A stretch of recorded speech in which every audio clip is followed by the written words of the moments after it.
हिंद। हमने बोला आप भी खड़े हो जाइए।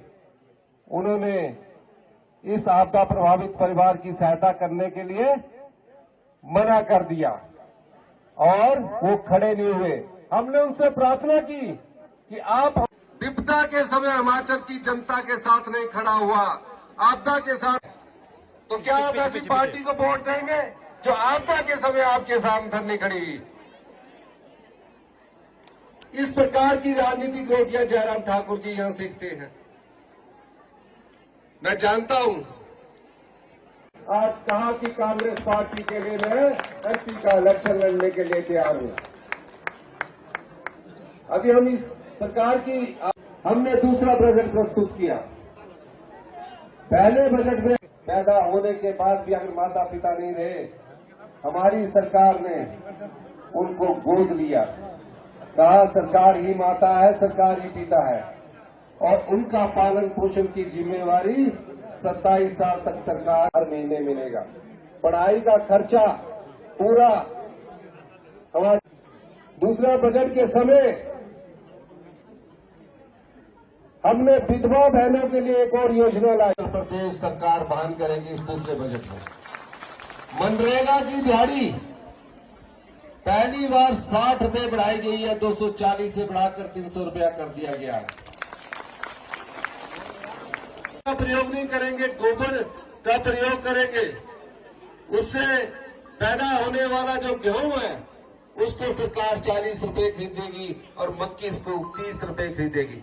ये सब योजनाएं अब ग्रामीण अर्थव्यवस्था को मजबूत। मैं चाहता हूं, जयराम ठाकुर जी को हाईकमांड ने बोला कि आपने जोर से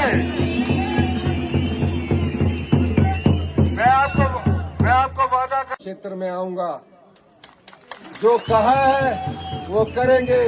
इन्हीं शब्दों के साथ आपका बहुत बहुत धन्यवाद। मुझे पता है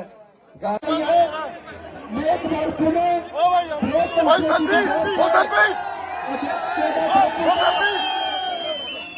ठाकुर का, राम सिंह मियां का, शुरू में तैयार हो गए। बाद में उन्होंने सर्वे करवाया अपना। उस सर्वे में करवाया कि कांग्रेस पार्टी सोच रही है कि युवा सुंदर स्मार्ट चेहरा कांग्रेस पार्टी से एक मंत्री के रूप में जो विक्रमादित्य जी है उसको लड़ाने के बारे में हाईकमांड सोच रही है। जयराम ठाकुर जी घबरा गए और घबराने के बाद उन्होंने क्या किया? घबराने के बाद उनकी तो चली नहीं। वो बार बार बोलते रहे जी कोई सेलिब्रिटीज लाओ, कोई हीरोइन लाओ। कई बार दिल्ली के चक्कर लगा दिए उन्होंने हीरोइन लाने के लिए।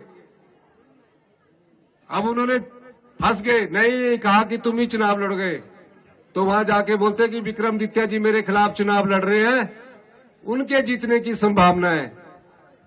तो उन्होंने हाईकमांड से पूछा कि 5 साल आप मुख्यमंत्री रहे, पूर्व मुख्यमंत्री रहे, आपने क्या किया? कहते मैं तो सोया ही रहा। अब जब वो सोए रहे तो उन्होंने बोला नहीं चुनाव आपको लड़ना पड़ेगा। कहते नहीं जी वहां जीत सकते हैं, सेलिब्रिटी जीत सकती है। तो ये बेचारी संघर्ष की राहों में चलते चलते हमारी अच्छी फिल्मी दुनिया में अपना नाम कमाया। क्या नाम है इनका? कंगना जी ने नाम कमाया और बेचारी को यहां ले आया। जयराम जी ने कहा सारा मैंने संभालना है, कोई चिंता ना करो। आप ये सोचो कि 1 महीने की शूटिंग के लिए मंडी संसदीय क्षेत्र जाना है। वो बेचारी आ गई 1 महीने की शूटिंग के चक्कर में। अब बेचारी को पहाड़ चढ़ने पड़ रहे हैं। यही की है, उन्होंने अच्छा नाम कमाया और टॉप की हीरोइन है, फिल्म जगत में उनका सिक्का चलता है। लेकिन जयराम जी ठाकुर जी ने कहा चिंता ना करिए, मैं जिताऊंगा।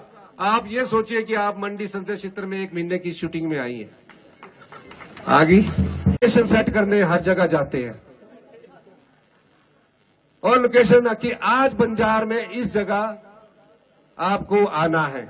वो बेचारी आ जाती है, कागज लिखकर फिल्म की तरह स्क्रिप्ट दे दिया जाता है और डायलॉग बोलने लग जाती है। अब जिस हीरोइन की टॉप की हीरोइन हो, जिसकी टॉप की स्टोरी हो, पर डायरेक्टर ही फेल हो, तो फिल्म हिट होगी कि नहीं होगी? फ्लॉप होगी।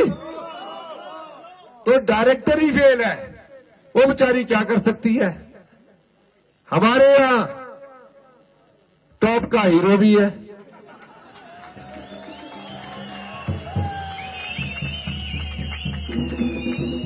टॉप का हीरो वो जो जनता की सेवा में दिन रात लगा रहता है, उसे टॉप का हीरो कहते हैं।